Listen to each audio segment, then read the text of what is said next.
ҳунарнамои тими миллии футзали Тоҷикистон дар ҷоми Осиё Кувайт 2022 ба анҷом расид. дар доираи рақобатҳои даври чорякниҳои мунтахаби Тоҷикистон аз дастаи Таиланд шикаст хӯрд. рақобати дастаҳо дар маҷмӯаи варзиши Саъд Абдуллои Кувайт доир гардида бо ҳисоби 3-2 ба суди футзалбозони Таиланд ба анҷом расид.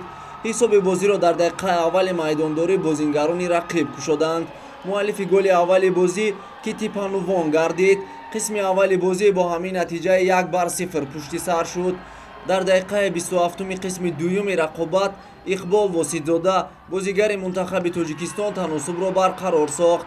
бо гузараи 6 дақиқа Идрис Ёров аз партофти Файзали Сардоров истифода намуда ҳисобро 2-1 намуд ва миллипӯшони мо ба пеш баромаданд. аммо бо гузараи 1 дақиқа бозигари дастаи Индонезия Чудеч голи дуюми дастаашро зад ва ҳисоб 2-2 шуд.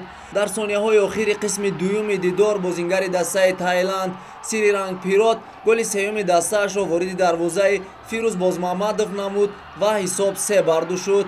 бо ҳамин натиҷаи 3-2 рақобати дастаҳои Тоҷикистон ва Таиланд дар доираи рақобатҳои марҳилаи чорякниҳои ҷоми Осиё 2022 ба анҷом расид ва мунтахаби Таиланд роҳи худро ба марҳилаи нимниҳоии мусобиқа ҳамвор сохт.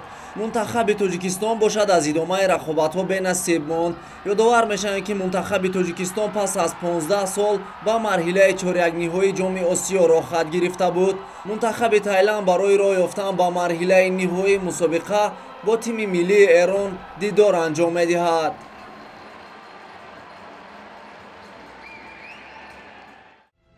мунтахаби футзали ҷопон баъд аз Эрон дуюмин роҳхати марҳилаи ниманиҳоии ҷоми Осиё оид ба футзалро ба даст овард. бар муқобили ҷопониҳо тими миллии Индонезия арзанда рақобат намуд ва ҳатто нахустин шуда гол низ зад. аммо то охири рақобат ин бартарии худро нигоҳ дошта натавонист ва дар маҷмӯъ бозӣ бо ҳисоби 3-2 ба анҷом расид. ҳамаи голҳо дар 20 дақиқаи дуюми рақобат ба ҳадаф расонида шуданд. қаҳрамони секаратаи Осиё оид ба футзал бо мушкилии зиёд Индонезияро мағлуб намуд.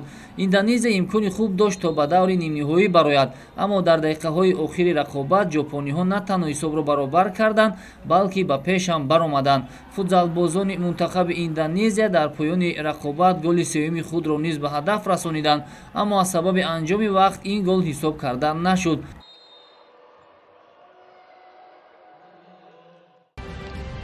мунтахаби футзали Эрон барои дарёфти 13-умин унвони қаҳрамонии худ дар ҷоми Осиё 2022 наздик мешавад.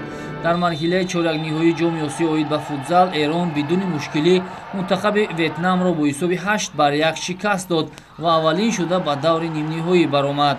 ин чорумин ғалабаи пайдарҳами Эрон дар кишвари Кувайт ки мизбонии ҷоми Осиё оид ба футзалро ба дӯш дорад маҳсуб мешавад. шогирдони Воҳид Шамсаӣ дар рақобат ба дарвозаи рақиби навбатии худ 8 гол ворид намуданд. аз дақиқаҳои аввали нерӯсанҷӣ футзалбозони эронӣ нисбат ба ҳамтоёни ветнамии худ бартарии комил доштанд ва шурӯъ аз дақиқаи 7-уми бозӣ аллакай ба пеш баромаданд.